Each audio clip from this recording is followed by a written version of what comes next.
Hello students, आप सभी का अनअकैडमी पर स्वागत है। Myself is doctor Manoj Agrawal. जैसा कि आप जानते हैं, हमारा बजट का भी क्लासेस चल रही हैं, तो इसको हम कंटिन्यू करेंगे और देखेंगे इसके बारे में। ठीक। तो अनअकैडमी, जैसा कि आप जानते हैं, इंडिया का लार्जेस्ट लर्निंग प्लेटफॉर्म है, जिससे आप जुड़ करके अपनी तैयारी को एक नई दिशा दे सकते हैं, अच्छे टीचर्स से जुड़ सकते हैं। ठीक है। तो पहले मेरे बारे में जानकारी शॉर्ट में। Myself is doctor Manoj Agrawal. I am faculty of public administration, quality, governance, and ethics. Clear? And also, I have basically a 1 year plus teaching experience, and also CSE interview faced, CSE interview faced, and writer of many competitive books. Clear? तो ये आपको मेरे बारे में जानकारी है, और आप मेरे से अनअकैडमी के टेलीग्राम चैनल पर जुड़ सकते हैं, जिसमें अनअकैडमी, ठीक है, @ या अंडरस्कोर मनोज कुमार के नाम से आप मेरे से जुड़ें और सब्सक्राइब करें। अनअकैडमी में जाने से आपको क्या बेनिफिट्स होगा कि यहाँ पे डेली आपको लाइव क्लासेस मिलेंगी, जिसमें अपने टीचर्स के साथ आप एंगेज हो सकते हो, डिस्कस कर सकते हो, कोई भी डाउट है, कोई भी क्वेश्चन है वो पूछ सकते हो, और यहाँ पे आंसर पोल भी कंडक्ट कराए जाएंगे। यहाँ पे आपकी पूरे सीएसई, यूपीएससी, सीएसई का जो सिलेबस है पूरा स्ट्रक्चर्ड किया गया है। ठीक है। और साथ साथ यहाँ पे हमारे यहाँ वीकली टेस्ट भी होता है, यानी रेगुलर टेस्ट भी होगा, वीकली भी होगा, क्विजेस एंड इसके बारे में आपको, जिससे आप अपनी परफॉर्मेंस को एवेल्युएट कर सकते हैं। एक बार आपको सब्सक्रिप्शन लेना होगा। इसमें लेने के बाद आपको, ठीक है, अनलिमिटेड एक्सेस हो जाएगा, अर्थात आप लाइव क्लासेस के साथ साथ प्री रिकॉर्डेड वीडियो भी आप इसमें, ठीक है, ले सकते हैं या देख सकते हैं। इसके लिए आपको अनअकैडमी का लर्निंग ऐप डाउनलोड करना पड़ेगा, जो आपकी गूगल प्ले और ऐप स्टोर दोनों पे अवेलेबल है। ठीक है। अनअकैडमी में आपके टॉप 100 एजुकेटर्स हैं, जो आपकी करियर को एक नई दिशा प्रदान करते हैं, जिसमें आप उससे जुड़ सकते हैं। इसके अलावा यूपीएससी सीएसई सेगमेंट में आपके 15,000 से ज्यादा अनअकैडमी में कोर्सेज को यहाँ पे, ठीक है, रजिस्टर्ड किया गया है। तो आप सब्सक्रिप्शन लें और इनका बेनिफिट उठाएं, जो आपके ऑप्शनल हो गए, जनरल स्टडीज के पेपर हो गए। इसके अलावा आपकी करंट अफेयर्स की क्लासेस, प्रैक्टिस एंड स्ट्रेटेजी और आंसर राइटिंग कोर्सेज भी इसमें आपको सारे मिलेंगे। लेकिन हम दो प्रकार के आपको कोर्सेज ऑफर करते हैं, एक प्लस है, दूसरा हमारा आइकॉनिक। प्लस में आपकी लाइव क्लासेस रहेंगी, टेस्ट सीरीज रहेगा, ठीक, अनलिमिटेड प्रैक्टिसेस और स्ट्रक्चर शेड्यूल आपको मिलेगा, जिसमें आप मेरे प्रोमो कोड MANUJ 01 का इस्तेमाल करते हैं तो आपको यहाँ 10% डिस्काउंट मिलेगा। क्लियर? 1 मंथ का आपका 9,000 है, तो यहाँ पे 8,100 हो जाएगा। यहाँ 3 मंथ्स का 22,500 है, तो 20,50 हो जाएगा। यहाँ 6 मंथ का 4,500 है, तो 36,450।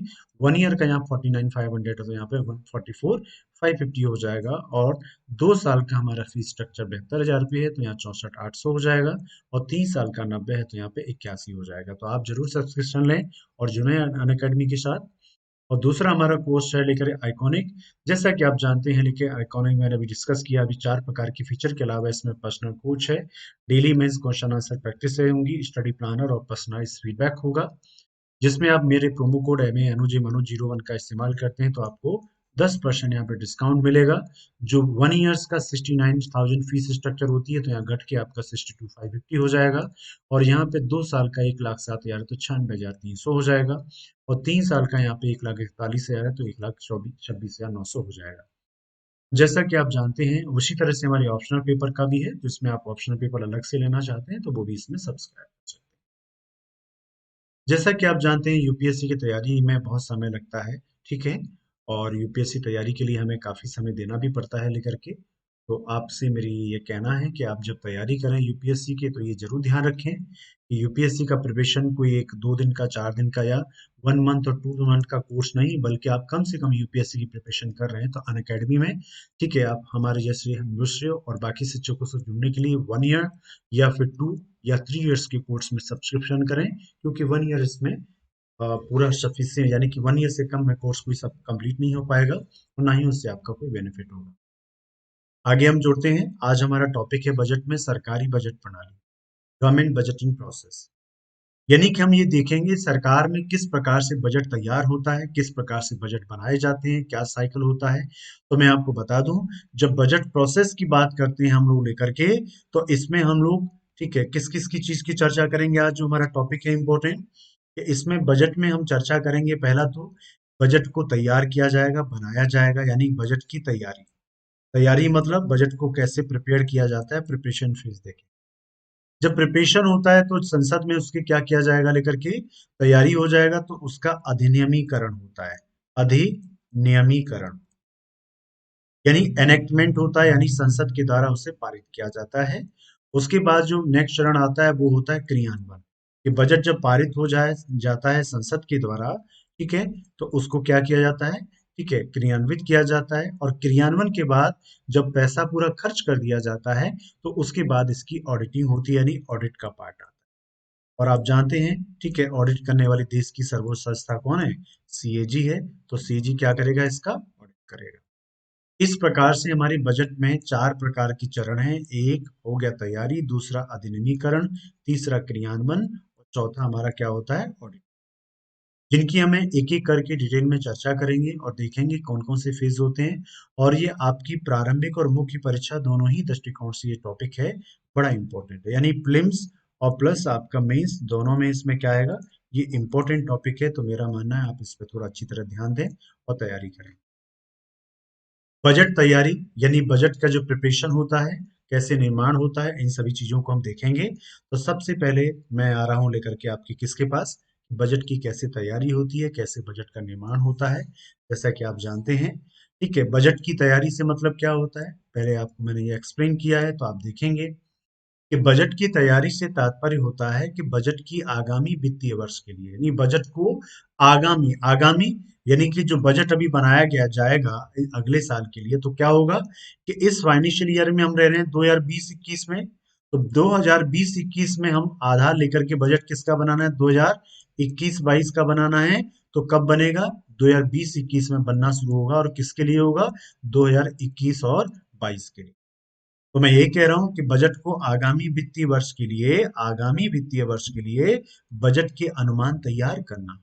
क्या अनुमान तैयार करना, कि सरकार की कुल कितनी आय होने की संभावना है और कुल सरकार की कुल कितने व्यय होने के अनुमान है।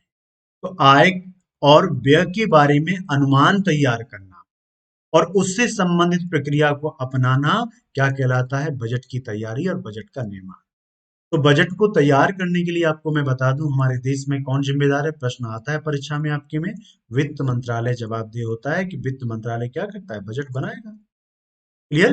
तो वित्त मंत्रालय बजट को बनाता है, तो वित्त मंत्रालय जिम्मेदार है। और दूसरा, वित्त मंत्री राष्ट्रीय खजाने का संरक्षक होता है और देश की वित्तीय नीति को निर्धारित करता है। ये क्वेश्चन कई बार पूछा गया, कि वित्त मंत्री क्या करेगा, कि राष्ट्रीय खजाने का संरक्षक होगा। नेशनल जो ट्रेजरी है यानी सरकार का जो खजाना है, उसका कौन होता है, वो सबसे बड़ा रक्षक होता है, संरक्षक होता है। और इसके अलावा देश की वित्तीय नीति, आप जानते हैं देश की वित्तीय नीति क्या है, वित्त वित्त मतलब क्या है, वित्त का मतलब होगा आय व्यय और से संबंधित नीति, आय से व्यय से, और यदि व्यय ज्यादा है आय कम है तो ऋण, यानी इन संबंधी सभी चीजों को शामिल करना। तो यानी बजट से संबंधित नीति क्या हो जाएगी यहाँ पे, वित्त नीति। तो वित्त नीति का कौन निर्धारक होता है, आपका वित्त मंत्री होता है। ठीक है, तो आप इस चीज को ध्यान में रखेंगे। बजट में देखो प्रोसेस ऑफ बजट प्रिपरेशन कैसे होता है, बजट का तैयारी कैसे की जाती है, कैसे उसको निर्माण किया जाता है बजट का, इसका प्रिपरेशन का चरण क्या है, इसकी मैंने इसमें चर्चा की है। तो मैं इसका हिंदी मीनिंग बताते जाऊंगा और आप समझते जाएंगे लेकर के, इसका मीनिंग क्या होता है लेकर के। ठीक है, सबसे पहला चरण कौन सा है इसका, कि budget estimates are prepared by ministry of finance. ये किसके द्वारा तैयार किए जाते हैं, मिनिस्ट्री ऑफ फाइनेंस के द्वारा, वित्त मंत्रालय के द्वारा। ये वित्त मंत्रालय के द्वारा इसके क्या किए जाते हैं, तैयार किए जाते हैं। कौन, बजट के अनुमान। अनुमान मैंने बताया था किस प्रकार का, दो प्रकार की चीजें, एक तो आय और दूसरा कौन सा, व्यय। ये दो प्रकार के अनुमान तैयार किए जाएंगे किसके द्वारा, मिनिस्ट्री के द्वारा। तो based on the estimated income and expenditure और various ministry and department sent to the ministry of finance. तो क्या होता है कि अब सभी विभाग होते हैं, जितने भी सारे विभाग और मंत्रालय हैं, सबको एक सर्कुलर जारी किया जाता है। और जनरली ये सर्कुलर जानते हैं कब जारी होता है, मैंने क्या कहा, एक सर्कुलर जारी किया जाता है, ठीक है, जिसे स्केल्टन फॉर्म बोलते हैं। यानी कि एक वित्तीय, ठीक है, स्केल्टन फॉर्म होता है फाइनेंशियल, जिसमें एक खाका होता है और उसमें सभी को उस खाके के अंदर जानकारी भर के भेजनी। तो सर्कुलर जारी कब किया जाता है, जनरली द मंथ ऑफ सितंबर। अब किया है सितंबर में किया जाता है। सितंबर में कौन करता है? मिनिस्ट्री ऑफ फाइनेंस करता है। किसको करता है लेकर के? ठीक है, मिनिस्ट्रीज एंड डिपार्टमेंट्स को करता है कि जो भी मिनिस्ट्रीज हैं भारत सरकार की, और उनको यहाँ पे सर्कुलर किया जाएगा, मिनिस्ट्री या डिपार्टमेंट्स को। और वो क्या करेंगी कि वो अनुमानित आय और व्यय के आंकड़े बना करके किसको भेज देंगी? मिनिस्ट्री ऑफ फाइनेंस को भेज देंगी, वित्त मंत्रालय को भेज देंगे। ये क्या करेगा कि ये इसके आधार पे क्या करेगा? बजट, प्रिपेयर्ड बजट, बजट को तैयारी करेगा, मोटा मोटा खाका बनाएगा। पूरा बजट अभी तैयार नहीं हो रहा है। जब वो मोटा मोटा बन जाएगा खाका, तो presented by finance minister to the cabinet for approval. तो कैबिनेट के समक्ष रखा जाता है, किसके लिए? अनुमति के लिए। तो बजट इज, जब उसकी अनुमति मिल जाती है, तो budget is ready for presentation to the parliament. तो वो संसद में प्रस्तुत होने के लिए क्या हो जाता है? तैयार हो जाता है। इसी चीज को मैंने और थोड़ा डिटेल में यहाँ पे बताया है, और इस चीज को आप यहाँ देखो कि how the budget prepare, budget कैसे तैयार होता है। Clear? How the budget prepare, कि कैसे बजट तैयार होता है। तो प्रोसेस स्टार्ट कैसे स्टार्ट होगा? लेट अगस्त और अर्ली सितंबर, मैंने बताया अगस्त में या सितंबर में। तो जनरली कब होता है? सितंबर में होता है। बजट सर्कुलर मैंने बताया था, एक बजट सर्कुलर होता है। बजट सर्कुलर इश्यू कर दिया जाता है, जारी कर दिया जाता है। बाय किसके द्वारा? बाय द बजट डिवीजन और डिपार्टमेंट ऑफ इकोनॉमिक अफेयर्स। ठीक है, डीओई, यानी कि जो आर्थिक मामलों का विभाग होता है वित्त मंत्रालय का, उसके बजट डिवीजन। आप जानते हैं विभाग होते हैं, विभाग डिवीजन में डिवाइडेड होते हैं। क्लियर? जैसे कि मिनिस्ट्री है, मिनिस्ट्री किस में डिवाइड होगी? विभाग में। विभाग किस में डिवाइडेड होंगे? ठीक है, डिवीजन में। क्लियर? तो डिवीजन होती है उसकी कौन सी? बजट डिवीजन के द्वारा सर्कुलर जारी किया जाता है। किसको किया जाता है? To all union ministries, states and union territory, autonomous bodies, Indian defence forces, इस सभी को जारी किया जाता है भारत सरकार के द्वारा। ठीक है, फॉर किसके लिए? For preparation of revise estimate of the current financial year and budget estimate for the next financial year. यानी कि जो जो चल रहा है वित्तीय वर्ष, जो ऑलरेडी रनिंग में है वित्तीय वर्ष, उसके बारे में क्या करना? पुनरीक्षित अनुमान। पुनरीक्षित मतलब रिवाइज्ड। रिवाइज का मतलब क्या होता है? कि जैसे हमने अनुमान बनाए थे बजट में, जैसे जब 19-20 में बजट बनाया गया था, 20-21 का, तो उस समय जो अनुमान लगाए गए थे, उसके बाद उन अनुमानों में कितना ज्यादा अंतर आया है, कोई अंतर आया है तो कितना आया है, इसको बना के देना। और उससे संबंधित आंकड़ों को क्या कहते हैं? रिवाइज्ड एस्टीमेट, पुनरीक्षित आंकड़े। And budget estimate for the next financial year. क्योंकि उनको क्यों भेजा गया है? इसलिए भेजा गया है कि अगले वित्तीय वर्ष का हम बजट बनाएंगे, तो ऑब्वियस है उनको क्या बताना पड़ेगा कि अगले वित्तीय वर्ष में भाई आप कितना अनुमानित खर्च करोगे, और आपके यहाँ से कितनी अनुमानित आय आएगी, इसके बारे में हमें आप जानकारी प्रदान। ठीक है, तो पहला क्या हो गया? ये फर्स्ट हो गया, प्रोसीजर स्टार्ट हो गया यहाँ पे, पहला पॉइंट। दूसरा यहाँ पे क्या हो गया? बजट सर्कुलर जारी कर दिया गया है। ठीक है, क्लियर है ना? तो पहला ये हो गया, दूसरा ये हो गया, दूसरा ये हो गया, पहला ये हो गया। तीसरा कौन सा होगा? डिस्कशन होगा। डिस्कशन में क्या होगा? यानी चर्चा होगी। चर्चा कहाँ होगी? कि ministry discuss their budget estimate with the planning commission. अब प्लानिंग कमीशन हट गया तो कौन हो गया? नीति आयोग। क्लियर? किसके साथ करेंगे? प्लानिंग कमेटी, यानी कि नीति आयोग के साथ। तो दे प्रोवाइड क्या करेंगे उसको? कि रिवाइज एस्टीमेट, किस रिवाइज मतलब पुनरीक्षित आंकड़े, किसके बारे में? वर्तमान जो चल रहा है फाइनेंशियल उसके बारे में।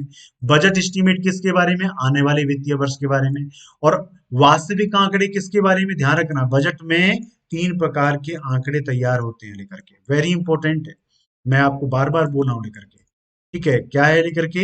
ये वेरी इंपॉर्टेंट है, पूछा गया है प्रारंभिक परीक्षा में कि बजट निर्माण में या बजट में कितने वर्ष के और कौन कौन से आंकड़े सम्मिलित होते हैं।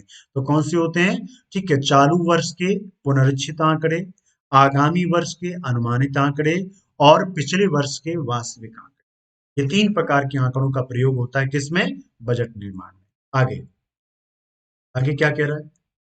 इसमें रिवाइज एस्टीमेट क्या होता है? Allow the government to reallocate funds among various ministries based on the implementation of the budget. Revise estimate से ये पता चलता है, यानी पुनरीक्षित आंकड़ों से ये पता चलता है कि कितना एक्चुअल में पैसा बचा है, और कुछ बचा है, कहाँ खर्च हुआ है, नहीं हुआ है, उसके बारे में सरकार पुनर्रूप से क्या कर सकती है? कि उस पैसे को ऊपर नीचे कर सकती है। इसके लिए संसद में उसके द्वारा बिल भी लाया जाता है। Next is size of the budget. Budget का साइज डिसाइड होगा इससे। साइज मतलब depend on the expected availability of funds with the finance ministry for the next financial year. यानी अगले वित्तीय वर्ष में जो हमारे पास पुनरीक्षित आंकड़े आए उसके आधार पे अगले साल का बजट का आकार डिसाइड होगा कि कितना खर्च होना है। क्लियर? तो ये तो क्या हो गया आपका, वो हो गया। नेक्स्ट अब जनवरी में आ जाइए। इन जनवरी, जनवरी में क्या होगा कि estimated receipts of current financial year, ठीक है, फाइनलाइज। इसमें क्या होती है जनवरी में, ये फाइनलाइज हो जाती हैं कि इस वित्तीय वर्ष में हमारे पास कुल कितनी अनुमानित प्राप्तियां होंगी। प्राप्तियां मतलब सरकार को कितना पैसा मिलेगा। ठीक है। Next is focus shift to expenditure in the next fiscal. यानी कि जो नेक्स्ट फिक्सल ईयर में क्या होता है कि शिफ्ट हो जाता है कि कितना अगले वर्ष में हम खर्चा करेंगे इसके बारे में अनुमान लगाना। और फाइनल स्टेज में क्या होता है कि the finance ministry examine budget proposal by various ministries. यानी कि जो भी भिन्न भिन्न मंत्रालय के द्वारा उसको आंकड़े दिए गए उनके प्रपोजल को क्या, ठीक है, वो इसको एग्जामिन करेगी, उसकी पुनरीक्षा करेगी, ठीक है, या परीक्षा करेगी। इसके बाद वो किससे कंसल्ट करेगी, प्राइम मिनिस्टर के साथ एक मीटिंग होती है जिसमें फाइनेंस मिनिस्टर सारी जानकारी देते हैं। ठीक है। तो brief union minister about progress of the budget. और ये पे क्या होता है, ठीक है, यूनियन कैबिनेट को कैबिनेट की मीटिंग में उसको बता दिया जाता है कि बजट में अभी क्या प्रोग्रेस है, क्या है। इस दौरान कोई मंत्रालय या विभाग है जिसने कुछ ज्यादा मांग की थी लेकिन वित्त मंत्रालय ने उसमें कटौती कर दी। समझ रहे हो ना? जैसे मान के चलो, ठीक है, डिपार्ट यानी कि मिनिस्ट्री ऑफ एजुकेशन में, मिनिस्ट्री ऑफ एजुकेशन ने मान के चलो डिमांड की थी लेकर के कितने की, मिनिस्ट्री ऑफ एजुकेशन मांग की थी 1 लाख करोड़ रुपए की, 1 लाख करोड़ की। और वित्त मंत्रालय ने घटा करके उसको, ठीक है, कितना कर दिया, 60,000 करोड़ रुपए कर दिया, 60,000। उस मामले में क्या होगा, दोनों में क्या हो गया, इस जगह पे वाद होगा, भाई हमारे इतना फंड दीजिए, हमें इससे बिना काम नहीं चलेगा, हमारी ये योजना है, फलाना योजना है, ढिकना योजना है। तो between any ministry and finance ministry are resolve by the cabinet. तो उसे वित्त मंत्री पहले तो अपने स्तर पे निपटाने का प्रयास करेंगे, और यदि वो किसी कारण से नहीं निपटा पाते हैं या उसको नहीं सुलझा पा रहे हैं तो वो कहाँ जाएगा, वो कैबिनेट के पास जाएगा, कैबिनेट की मीटिंग्स में जाएगा, कैबिनेट की मीटिंग में जाएगा और वहां पे इस मुद्दे को प्रधानमंत्री के समक्ष, ठीक है, उसको सॉल्व कर लिया जाए। ठीक है। तो ये होता है। Next is the final documents. Final documents जो बजट होता है, देखते हो, प्रस्तुत किया जाता है, वो किसके द्वारा किया जाता है, बजट डिवीजन के द्वारा किया जाता है। क्लियर?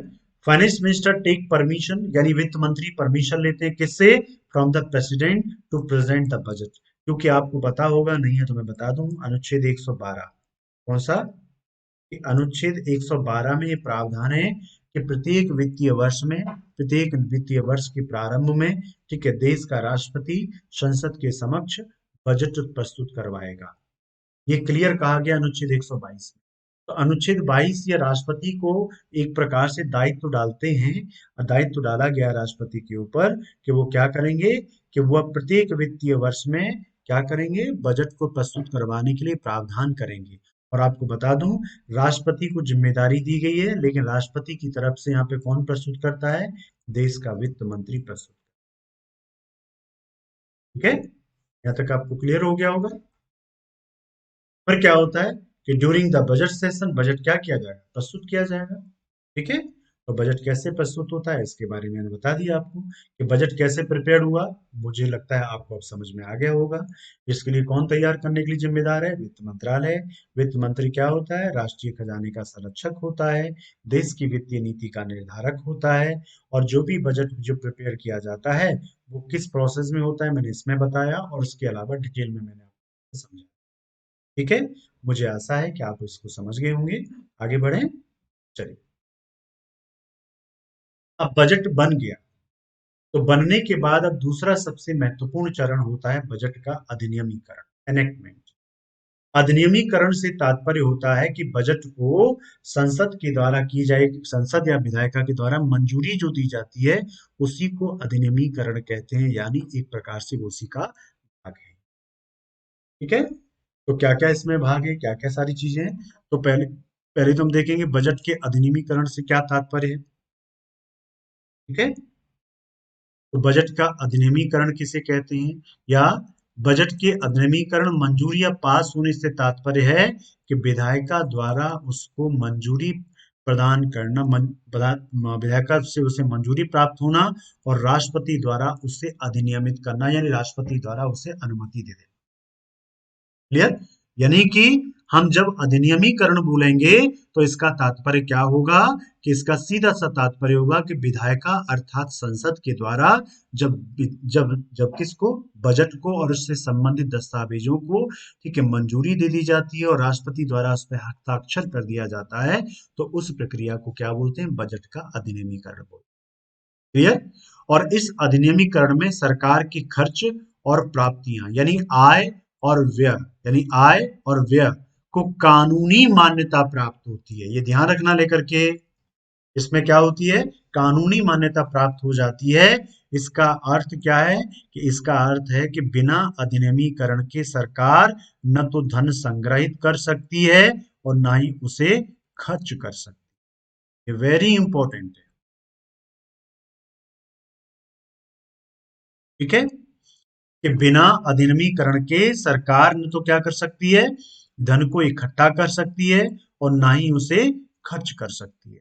ये हमारी संसद के द्वारा एक प्रकार से निर्बंधन लगाया गया सरकार का, और इसी को एक प्रकार से परिभाषित किया जाता है कि संसद के द्वारा कार्यपालिका को वित्तीय रूप से यहाँ पे जवाबदेह बनाया गया है। वित्तीय जवाबदेहता, ठीक है, किसकी तय की गई है? जवाबदेहता तय की गई है लेकर के सरकार की। इसको वित्तीय जब फाइनेंशियल अकाउंटेबिलिटी कहते हैं। ठीक है, तो इसका अर्थ है कि बिना अधिनियमीकरण के सरकार न तो धन संग्रहित कर सकती है, यानी किसी के ऊपर टैक्स नहीं लगा सकती, ना ही उसे खर्च कर सकती। क्लियर? तो बजट के अधिनियमीकरण के चरण होते हैं, और आपको बता दूं ये चरण 6 चरण होते हैं। प्रश्न पूछा गया कई बार परीक्षाओं में। 6 चरणों में बजट को, अधिनियमीकरण के चरणों को बांटा गया।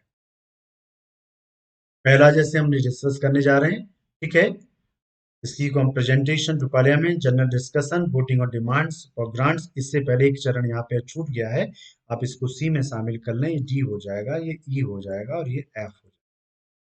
सी में क्या होता है? ठीक है, विभागीय समितियों द्वारा उसकी जांच कर,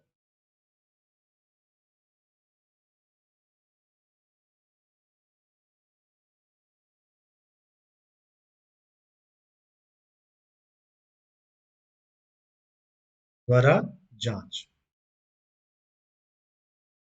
ठीक है, ये 6 चरण होते हैं इसमें, लेके 6 स्टेजेस होती हैं। पहला आपका संसद में प्रस्तुतिकरण, दूसरा सामान्य चर्चा होती है, तीसरा, ठीक है, विभागीय समितियों द्वारा जांच की जाती है, चौथा अनुदान की मांगों पर मतदान होता है, पांचवा विनियोजन विधेयक को पास कराया जाता है, और छठवां आपका वित्त विधेयक प्रस्तुत किया जाता है। क्लियर? Finance bill. तो ये आपके 6 चरण हैं जिसमें एक एक करके मैं उठा रहा हूं और इसकी चर्चा करूंगा। तो बजट का प्रस्तुतिकरण है। बजट को कौन प्रस्तुत करेगा? पहला चरण में बताया प्रस्तुतिकरण, जिसमें कौन होगा? वित्त मंत्री के द्वारा। आप जानते हैं कब? वित्त मंत्री के द्वारा, ठीक है, फरवरी माह के प्रथम सप्ताह के प्रथम कार्य दिवस में। इसमें क्या बोला मैंने? फैब को। अभी पहले होता था, पहले, ठीक है, पहले फरवरी के अंतिम कार्य दिवस में होता था, अब फरवरी की शुरुआत में हो जाता है, आपको बता दूं। और ये बाद में अभी चेंज किया गया है। ठीक है, पहले कब होता था? फरवरी के अंतिम कार्य दिवस में होता था, अभी फरवरी माह के प्रथम सप्ताह के प्रथम कार्य दिवस में। ठीक है, इस कार्य दिवस में वित्त मंत्री के द्वारा बजट संसद में प्रस्तुत किया जाता है। तो वित्त मंत्री के द्वारा बजट को 2 भागों में प्रस्तुत किया जाएगा। भाग एक, देश का सामान्य आर्थिक सर्वेक्षण, जो कि जनवरी माह के अंतिम कार्य दिवस में लाया जाएगा। कब लाया जाएगा? जनवरी, आप जानते हैं, लेकर के जनवरी माह के अंतिम कार्य दिवस में।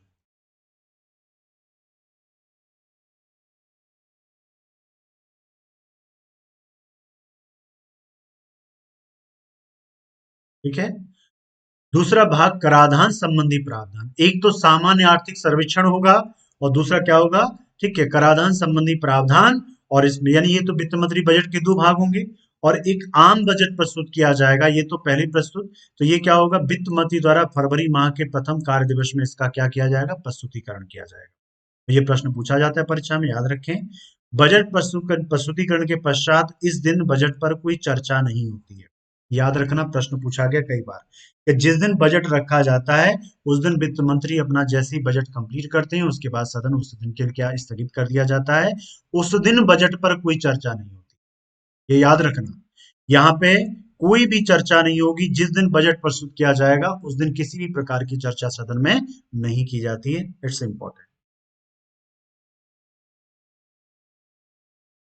आगे दूसरा है सामान्य चर्चा, जनरल डिस्कशन। ये दूसरा चरण है इसका। देखिए कौन सा है। ठीक है, मैंने बताया आपको सामान्य चर्चा। सामान्य चर्चा से तात्पर्य क्या है मैं आपको यहाँ बताऊंगा।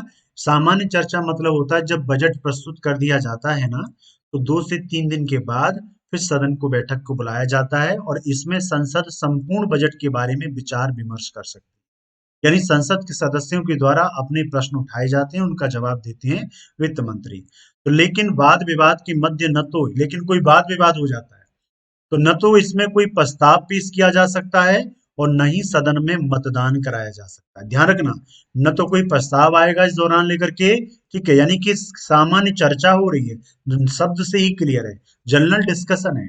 न कि किसी प्रकार का यहाँ पे क्या होगा, ठीक है, कोई प्रस्ताव पेश किया जा सकता है विपक्ष के द्वारा और ना ही सदन में किसी प्रकार का कोई मतदान कराया जा सकता है।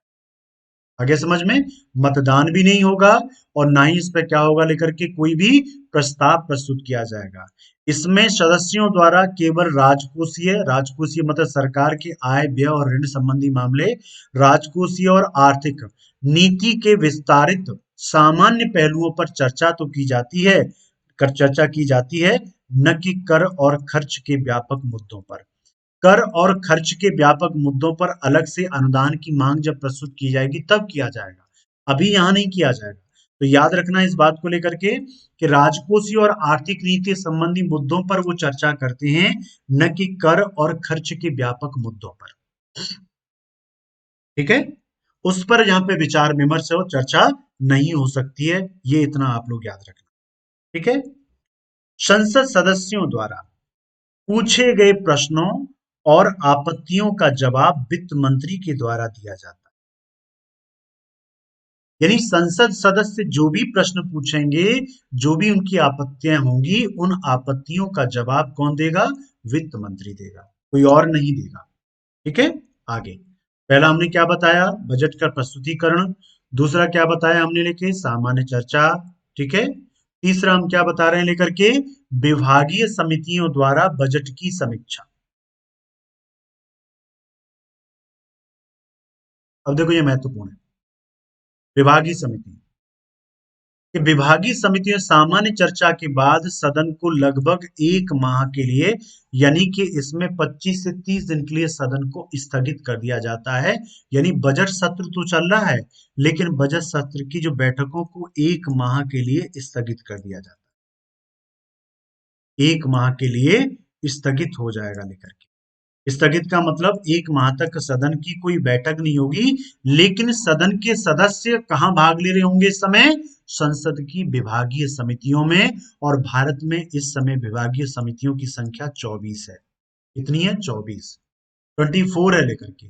और आपको बता दूं इनकी स्थापना, विभागीय समिति की स्थापना 1993 में की गई थी और इसको 2000, ठीक है, 4 में, यानी कि इस समय 17 समिति बनाई गई थी और 2004 में बढ़ा के इन्हें 24 कर दिया गया। तो वर्तमान में कितनी है, 24 विभागीय समितियां होती हैं। और आपको बता दूं विभागीय समितियों का काम क्या है, कि विभागीय समितियां जो होती हैं वह 2-3 प्रकार का कार्य करती हैं। और विभागीय समितियों के जो सदस्य होते हैं वो दोनों सदनों के सदस्य होते हैं और इन समितियों में दोनों ही सदनों से सदस्य लिए जाते हैं, अर्थात लोकसभा से भी और राज्यसभा से भी। विभागीय समितियों का काम क्या है, कि विभाग, विभाग मतलब एक्चुअल में भारत सरकार के लगभग 60, कितने, 60, भारत सरकार में लगभग 60 मंत्रालय ऑब्लिक विभाग है। कितने, 60 मंत्रालय ऑब्लिक विभाग है। तो इन 60 मंत्रालय और विभागों में, बात को समझेंगे, कितने, 60 मिनिस्ट्री और डिपार्टमेंट्स हैं लेकर के, कहाँ लेकर के, भारत सरकार में। और इन सभी मंत्रालय विभागों को विभाजित कर दिया गया किसमें, 24 विभागीय समितियों के आधार, 24 विभागीय समितियों में। यानी कि जनरली एक समिति है, दो या दो से अधिक मंत्रालय विभागों के संबंधी मामलों की वो क्या करती है, जांच करती है। किस चीज की जांच करेगी, दो तीन चीजों की। पहला, इन विभागों से संबंधित, यानी जो समिति होती है जो संबंधित होती है विभाग मंत्रालय से, उनसे संबंधित कोई भी बिल संसद में लाया जाएगा, उसकी जांच करने के लिए समिति को जरूर सौंपा जाएगा। यानी बिल की जांच करती है ये। दूसरा क्या करेंगी, इन विभागों मंत्रालयों से संबंधित जो, ठीक है, वार्षिक प्रतिवेदन होते हैं, वार्षिक प्रतिवेदन जानते हो लेकर के, एनुअल रिपोर्ट। तो वार्षिक प्रतिवेदन प्रतिवेदन आप जानते हैं, हर विभाग अपना, मंत्रालय अपना प्रतिवेदन देता है, ठीक है, उसकी जांच करेंगी। और तीसरा, इन विभागों से संबंधित जो बजट के प्रावधान होंगे, जो बजट प्रस्तुत किया जाएगा, उनकी भी क्या करेंगी, ये समीक्षा करेंगे। ठीक है, तो ये इसमें प्रावधान है, किस में लेकर के, विभागीय समितियों में। आगे, तो सामान्य चर्चा के बाद सदन को लगभग एक माह के लिए स्थगित कर दिया जाता है, और इस निर्धारित समय में यह समितियां सरकार द्वारा प्रत्येक विभाग के लिए प्रस्तुत की गई अनुदान की मांगों की समीक्षा कर, क्योंकि इसमें विभाग और मंत्रालय के अनुसार समितियां विभाजित होती हैं, अतः इन समितियों में अलग अलग तरह से काम होता है। आगे समझ में, ठीक है, इस प्रकार से यहाँ पे क्या होगा, विभाजन होगा।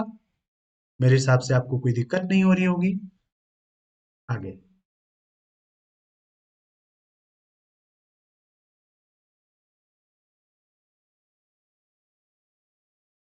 और ये निर्धारित समय कितना है, 1 मंथ। तो ये 1 मंथ में क्या करेंगी, अपनी रिपोर्ट क्या करेंगी, संसद में प्रस्तुत कर देंगी लेकर के। ठीक है, तो यहां तक क्लियर हो गया होगा। पहला हमारा चरण क्या था, बजट का प्रस्तुतिकरण। दूसरा हमारा क्या था लेकर के, हमने बताया सामान्य चर्चा। तीसरा हमारा कौन सा है, विभागीय समितियों द्वारा बजट की समीक्षा। अब आता है अनुदान की मांगों पर मतदान। चौथा हमारा आ गया, लिखिए, ठीक है, अनुदान की मांगों पर क्या, मतदान, जो वोटिंग होगा विभागीय समितियों द्वारा।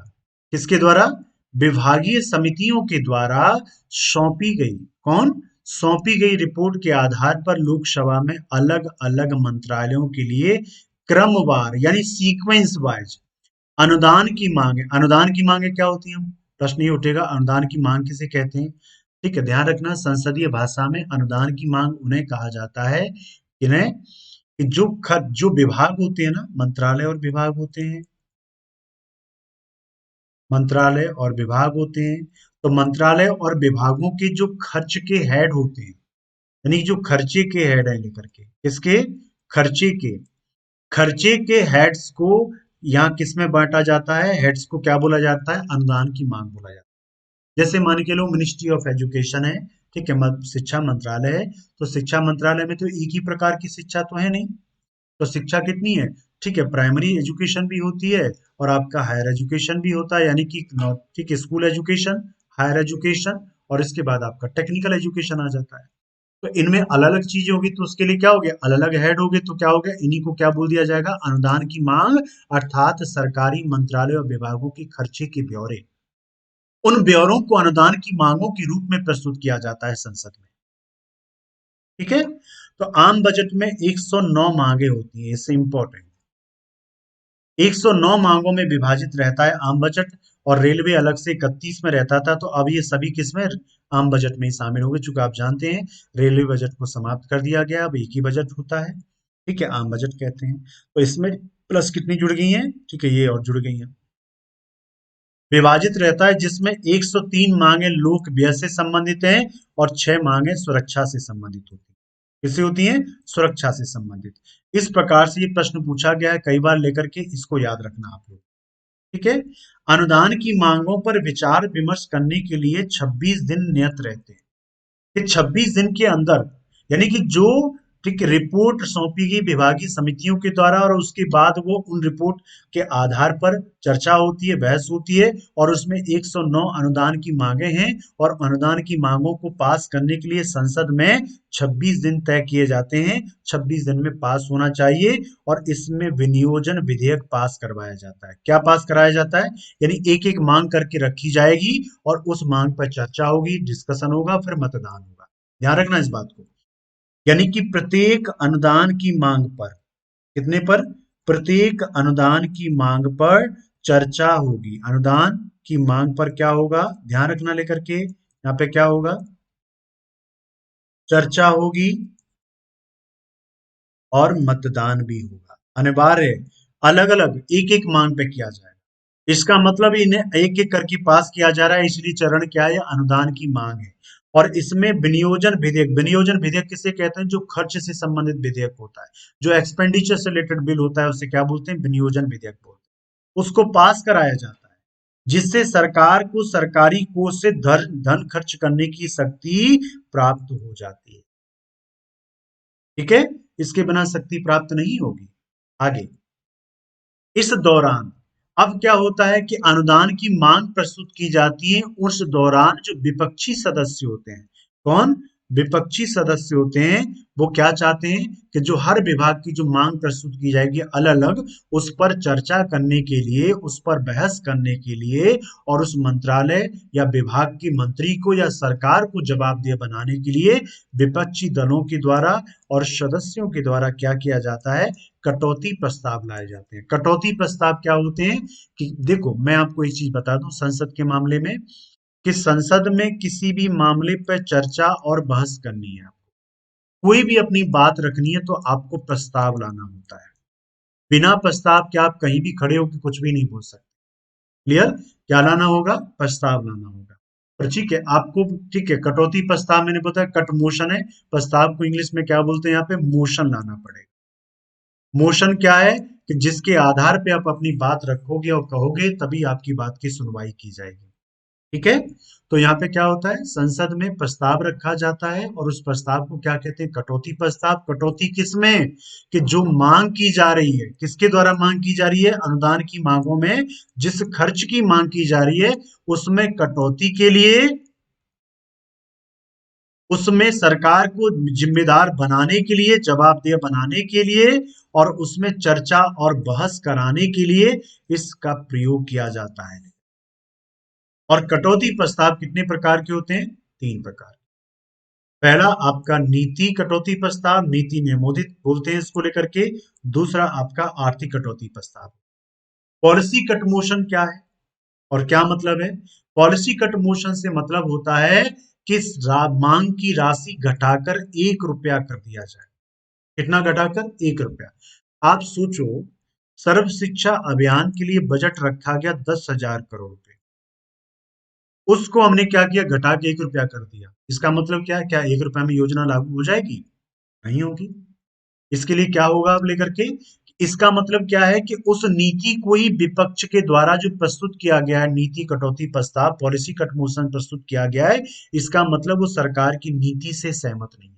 वो चाहते हैं सरकार इस नीति को त्याग दे और एक नई नीति बनाए और अन्य नीति बनाए लेकर के। इसका मतलब ये होता है कि वो सरकार की नीति को ही पूरी तरह से क्या कर रहे हैं, रिजेक्ट कर रहे हैं। इसका मुख्य उद्देश्य क्या है कि प्रस्तावक द्वारा मंत्रालय और विभाग की मांग की मूल नीति का निर्मोदन कर दिया जाता है। ठीक है, मंत्रालय या विभाग की जो मूल नीति है ना, उसको क्या करना चाह रहे हैं, रिजेक्ट कर रहे हैं। निर्मोदित मतलब रिजेक्ट कर दिया जाता है। ठीक है, और यह सबसे प्रभावी प्रश्न पूछा गया है, यह सबसे प्रभावी प्रस्ताव है, और ये भी पूछा जाता है राशि दे करके। जैसे 3 ऑप्शन बना देगा प्रीलिम्स में आपके में, नीति यानी पॉलिसी कट, इकोनॉमी कट और टोकन कट। तीनों के आगे राशि दे देगा और ऊपर नीचे कर देगा राशि को, तो आपसे प्रश्न पूछ लेगा। तो ध्यान रखना, नीति कटौती प्रस्ताव में 1 रुपया कर दिया जाएगा, तभी नीति कटौती प्रस्ताव होगा। ठीक है, आर्थिक कटौती का मतलब क्या होता है कि मांग की राशि में एक निर्धारित उल्लेखित राशि, उल्लेखित मतलब कोई भी मेंशन हो, मान के चलिए कि 10,000 करोड़ रुपए था, उसमें घटा के 5,000 करोड़ रुपए उसने कर दिया, या 1 रुपये नहीं किया, 5,000 करोड़ कर दिया, या 2,000 करोड़ कम कर दिया, 1,000 करोड़ कम कर दिया, इसे क्या बोलेंगे, आर्थिक कटौती। आर्थिक का यानी इसका मीन्स क्या मतलब है, लाने का उद्देश्य क्या है विपक्षी सदस्यों द्वारा, कि व्यय में मितव्ययता लाना, यानी इकोनॉमी, यानी सरकार जिस नीति पे खर्च ज्यादा कर रही है, हमारी दृष्टि से सरकार को इसमें कम खर्च करना चाहिए। इसका मतलब ये होता है। अरे समझ नहीं आ रहा है कि इसका मतलब क्या हो गया, कि सरकार इस पे ज्यादा व्यय कर रही है, सरकार को इस पे कम व्यय करना चाहिए, इसके लिए क्या किया जाएगा, ठीक है, इकोनॉमी कट मोशन लाया जाए। क्लियर, तो ये क्या होगा, इकोनॉमी कट। तीसरा क्या होता है, सांकेतिक, यानी कि टोकन कट बोलते हैं इसको आप। टोकन कट क्या होगा? टोकन कट का मतलब होता है कि मांग की राशि में 100 रुपए की कमी कर देना। अब मान के चलो आपका 10,000 करोड़ का बजट था और 10,000 करोड़ में से कम कितना कर दिया? 100 रुपए। तो 9,000, ठीक है, 9,099, यानी 9,999, 9,900 रुपया। क्लियर? 100 रुपए कट करने से क्या फर्क पड़ेगा बताओ? 100 रुपए कम कर भी दिया जाता है तो क्या उससे क्या फर्क पड़ रहा है? उससे कोई फर्क नहीं पड़ना चाहिए, सरकार को मान लेना चाहिए। नहीं, यदि सरकार किसी भी कटौती प्रस्ताव पर, ध्यान रखें, किसी भी कट मोशन पे सरकार गिर क्या हो जाती है? फेल हो जाती है मतदान में। मतदान में सरकार हार जाए तो सरकार को तुरंत और तत्काल इस्तीफा देना पड़ेगा। वो सरकार गिर जाएगी। मत में गिरी तो सरकार गिर जाएगी।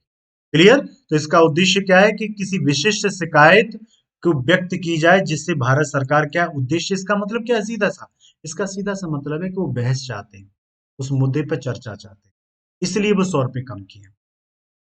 ठीक है? इस कटौती प्रस्ताव को संसद सदस्यों द्वारा सबसे अधिक प्रयोग में लाया जाता है, ये प्रश्न पूछा गया है।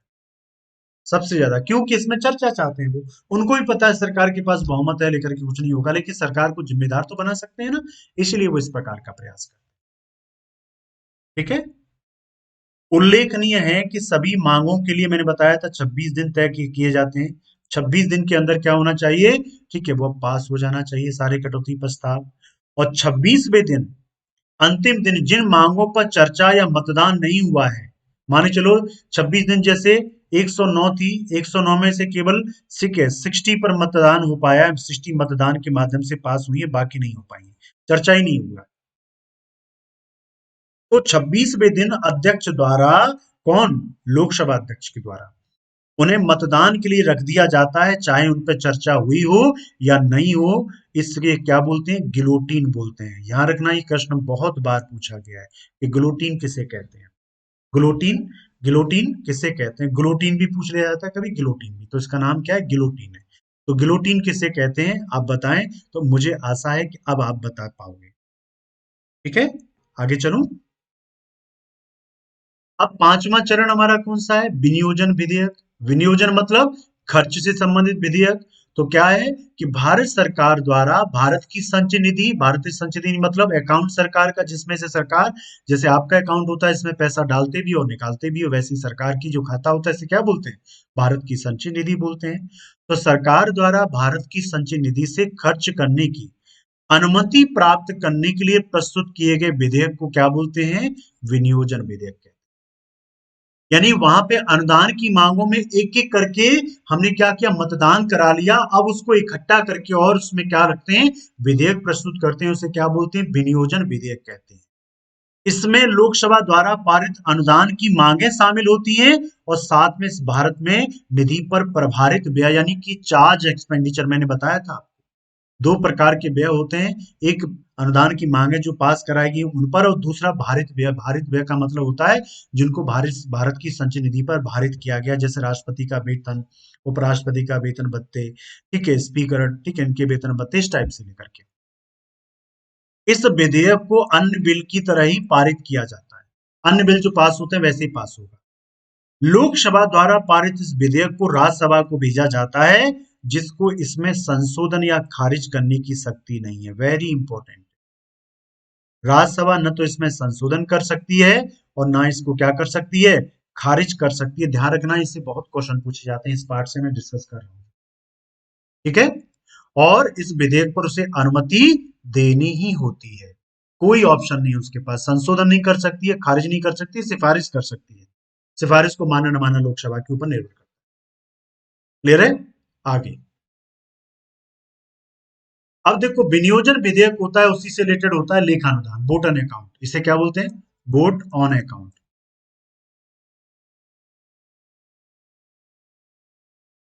कि वित्तीय वर्ष के बाद सरकार को अपने सामान्य कामकाज के लिए धन की आवश्यकता होती है, आप जानते हैं। और हमारा वित्तीय वर्ष क्या है?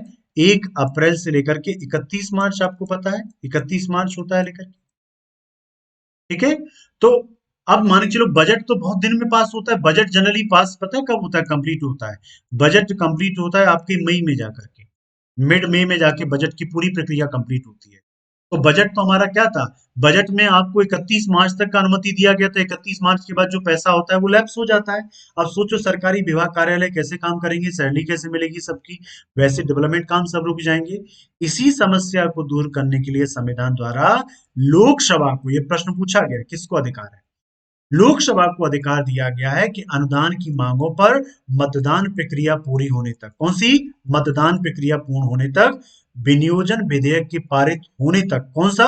विनियोजन विधेयक के पारित होने तक वह वित्तीय वर्ष के एक भाग के लिए अनुमानित खर्च के संदर्भ में अग्रिम अनुवाद यानी एडवांस दे दे।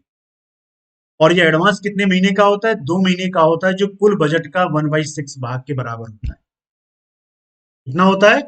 2 महीने मतलब 12 महीने होते हैं, तो इसका मतलब 2 महीने यानी 1/6 हो गया लेकर के, तो 1/6 के हिस्से के बराबर होता है। ध्यान रखना इस चीज को आप लोग, ठीक है? किसी को कोई समस्या नहीं है? आगे बढ़े। इसी तरह से देखो अन्य प्रकार के भी अनुदान होते हैं जिनको चर्चा की जाती है, प्रश्न पूछे जाते हैं परीक्षा में, जैसे प्रत्यानुदान, जिसे वोट ऑफ क्रेडिट कहते हैं। यह संविधान के अनुच्छेद 116 में व्याख्यित है और क्या कहता है कि भारतीय संसद ऐसी मांगों को स्वीकृत कर सकती है जो किसी राष्ट्रीय आपदा, युद्ध, वित्तीय संकट आदि के कारण सरकार की धन की अप्रत्याशित मांग को पूरा करने के लिए आवश्यक हो तथा जिसके विस्तृत अनुमान देना संभव न हो। मान चलो देश में राष्ट्रीय आपातकाल लागू हो या युद्ध आ गया, वित्तीय संकट आ गया, या कोई आपदा आ गई, इस प्रकार की चीजें जिसमें पता ही नहीं सरकार को कितना कैसा खर्च होगा, क्या स्थिति होगी लेकर के। अप्रत यानी अनएक्सपेक्टेड डिमांड है, सरकार की खुद ही नहीं पता है कब तक कितने में पूरी होगी, तो उसके लिए भारतीय संसद यानी भारतीय संसद, कौन? संसद अनुच्छेद 116 के तहत सरकार को क्या दे देती है? प्रत्यानुदान दे देती है, वोट ऑन क्रेडिट दे देती है, के माध्यम से एक मुश्त धनराशि दे देती है, अर्थात सरकार को एक चेक दे देती है, जिसे कोरा चेक कहते हैं। अनुमति दे दी सरकार को, जो खर्च करना है कर लो। लेकिन बाद में आके संसद में ऐसा नहीं है, संसद सरकार खर्च कर लेगी तो वो हिसाब नहीं देगी, सारा संसद में आके हिसाब देना पड़ेगा, बताना पड़ेगा।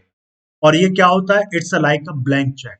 ये कोई राशि नहीं पता है कितनी है, कितना दे रही है, तो उसमें क्या होता है, जैसे आपको कोई ब्लैंक चेक दे दे और उसमें जितना राशि बनना है आप भर लो। तो ब्लैंक चेक की संज्ञा दी जाती है। प्रश्न पूछा गया कई बार कि ब्लैंक चेक किससे रिलेटेड होता है? प्रत्यानुदान से होता है। ये अनेक बार प्रश्न पूछा गया है, क्योंकि कार्यपालिका के हाथ में ऐसा यंत्र है जिसका वो दुरुपयोग भी कर सकती है, विपक्षी दलों द्वारा इसकी आलोचना की। क्लियर? प्रत्यानुदान क्या है? अनुच्छेद 116 के तहत है। किसके लिए है?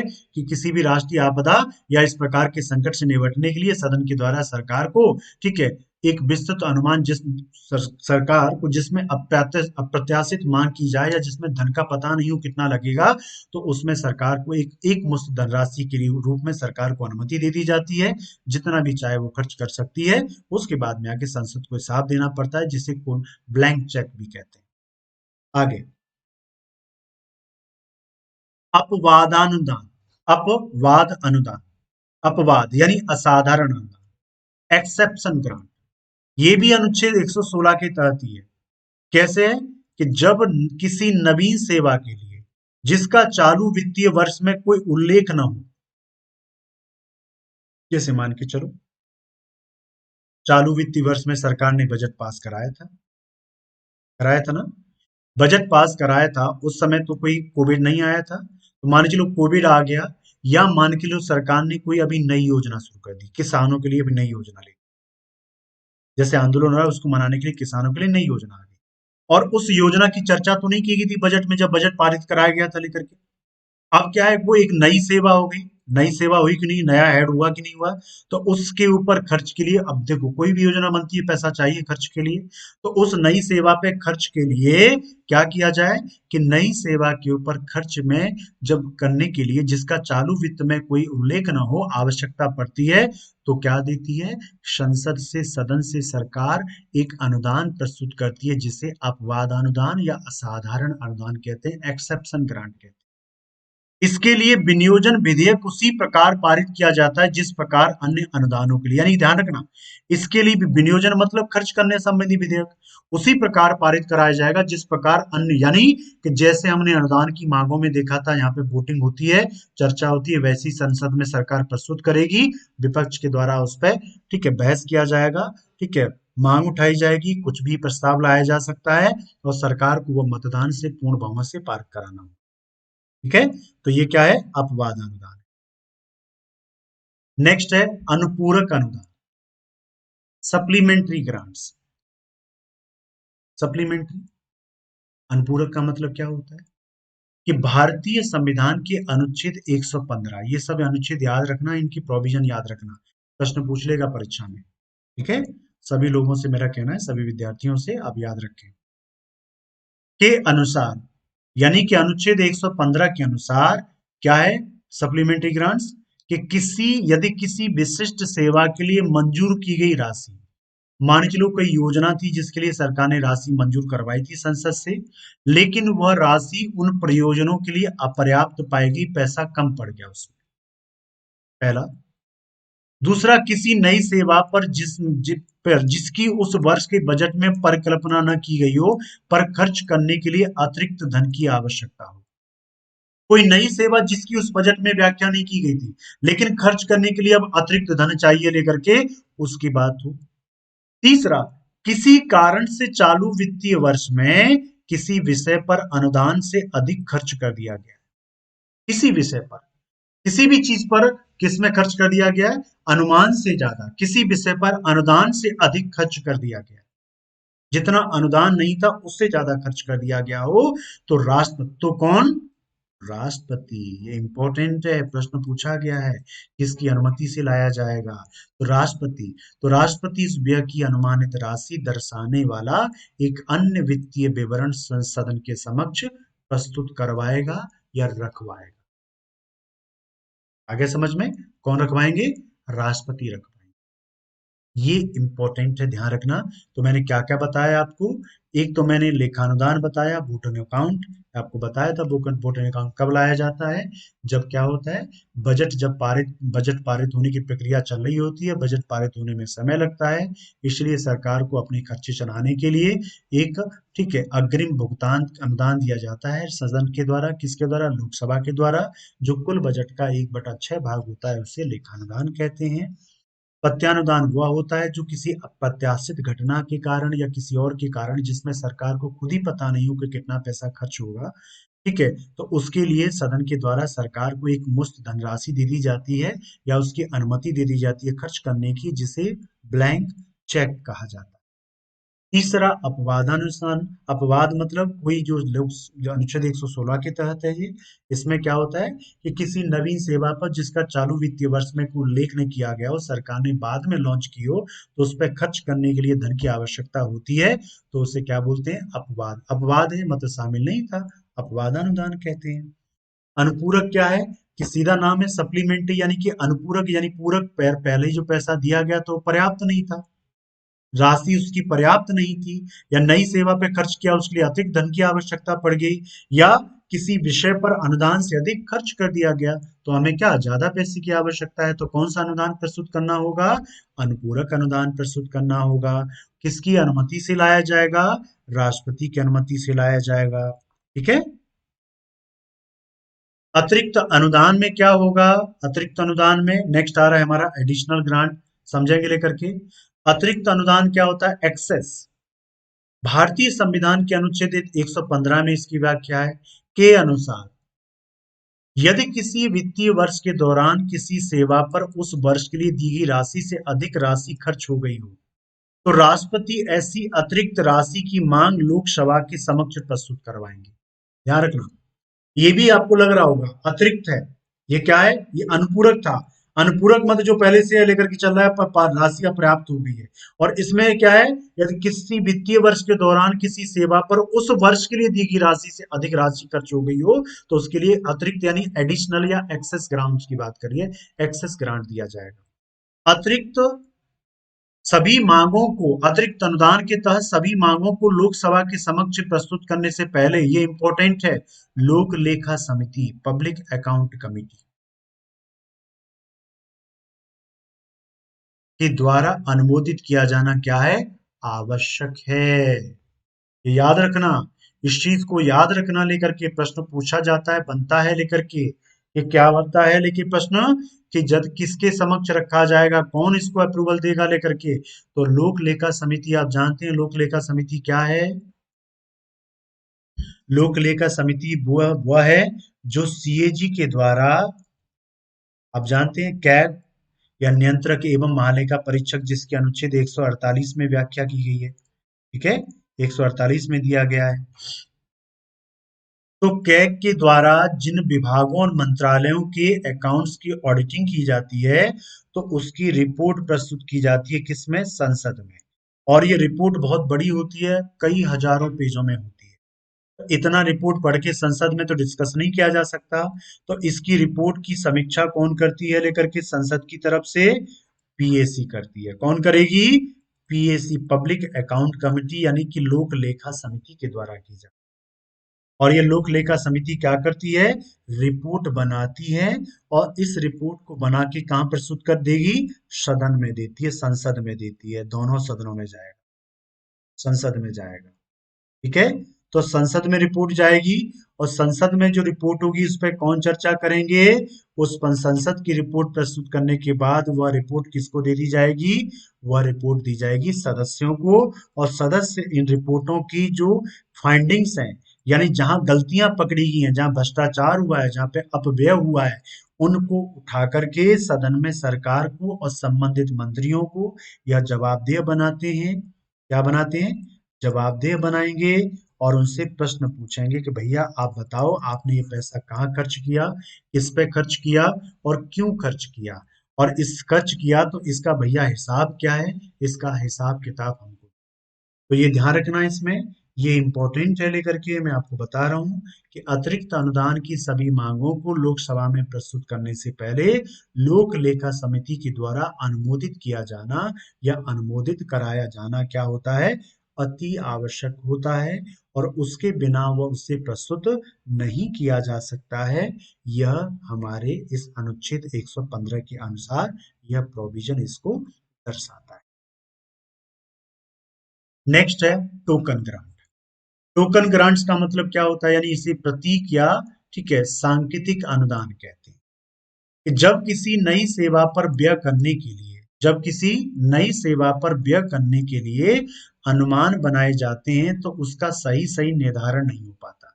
मान चलो कोई नई सेवा हम लॉन्च कर रहे हैं, और वो सेवा लॉन्च करें, कुछ ऐसी चीजें होती हैं, प्रकृति की होती हैं, जिसे हमें खुद नहीं पता होता एक्चुअल में इसमें पैसा कितना लगेगा।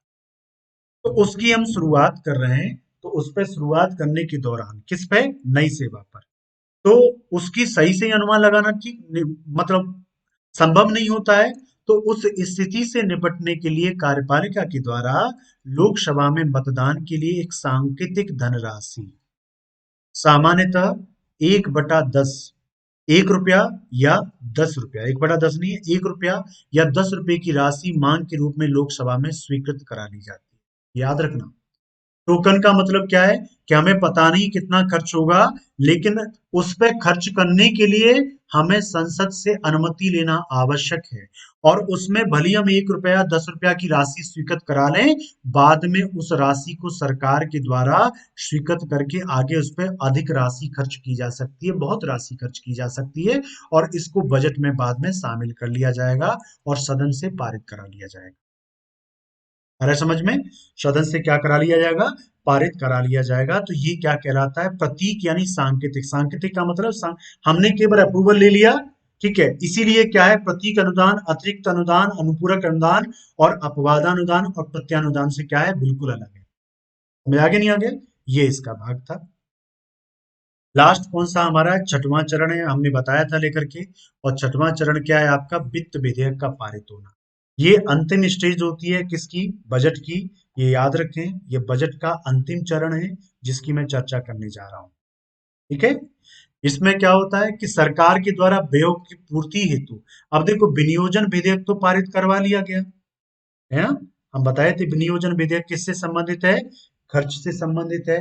तो जो विनियोजन विधेयक तो हमने पारित करवा लिया, अब विनियोजन विधेयक खर्च के लिए पैसा कहां से आएगा? तो उसी के लिए प्रस्तुत क्या किया जाएगा? वित्त विधेयक लाया जाएगा। तो वित्त विधेयक में क्या होगा कि वित्त विधेयक में खर्च की अनुमति के लिए प्रस्तुत किया जाएगा विधेयक, और यह कराधान संबंधी या टैक्सेशन संबंधी बिल होता है। इसी बिल को क्या कहते हैं? वित्त विधेयक कहते हैं। वित्त विधेयक क्या है कि कराधान संबंधी बिल को या कर से संबंधी बिल को क्या बोलते हैं? वित्त विधेयक बोलते हैं। इसमें कर संबंधी प्रावधान होते हैं, करों में परिवर्तन, करों को घटाना, बढ़ाना या नए कर लगाने से संबंधित प्रावधान इसमें जुड़े होते हैं। ठीक है, इसमें क्या होते हैं? जुड़े होते हैं इसमें लेकर के। तो ये सब क्या था? इसके बारे में था। ये बजट साइकिल मैंने आपको बताई दी कि फॉर्मुलेशन हो रहा है। क्या हो रहा है? बजट का फॉर्मुलेशन हो रहा है, यानी कि निर्माण हो रहा है। ये मैं चर्चा कर चुका हूँ। एनेक्टमेंट मैंने बता दिया। इम्प्लीमेंट क्या होता है? Budget proposal policies are carried out by various government ministry and department. विभिन्न सारे विभाग होते हैं, वो खर्च करते हैं, और खर्च के बाद कौन करता है? ऑडिटिंग करता है। तो ये चरण होते हैं, इसके बजट साइकिल कहते हैं इसको। बजट के बारे में अब क्या होते हैं, इसकी डिटेल हम कल चर्चा करेंगे, यानी परसों की क्लास में करेंगे। ठीक है, और ये मैं सारी चीजें आपको बताऊंगा। तब तक के लिए आप सभी का बहुत बहुत धन्यवाद जुड़ने के लिए मेरे से। और मेरे वीडियो को ज्यादा से ज्यादा आप लाइक करें, सब्सक्राइब करें। और आपको मेरी क्लासेस पसंद आ रही हैं, ठीक है, तो आप जरूर आप, ठीक है, अनअकैडमी में सब्सक्रिप्शन लेकर के आप एडमिशन लेकर के, ठीक है, और उसे, ठीक है। और अब जैसा कि मैंने बताया, मेरा अनअकैडमी में जो मेरा प्रोमो कोड है वो क्या है? ठीक है, मनोज, MANOJ, मनोज 01 है लेकर के, जिसके माध्यम से आप एडमिशन लेंगे तो आपको 10% आपको डिस्काउंट मिलेगा। तो तब तक के लिए आप सभी का बहुत बहुत धन्यवाद। ठीक है, फिर हम लोग परसों यानी मंडे को फिर से नई क्लास में मिलेंगे। ठीक है, चलिए आपका बहुत बहुत धन्यवाद।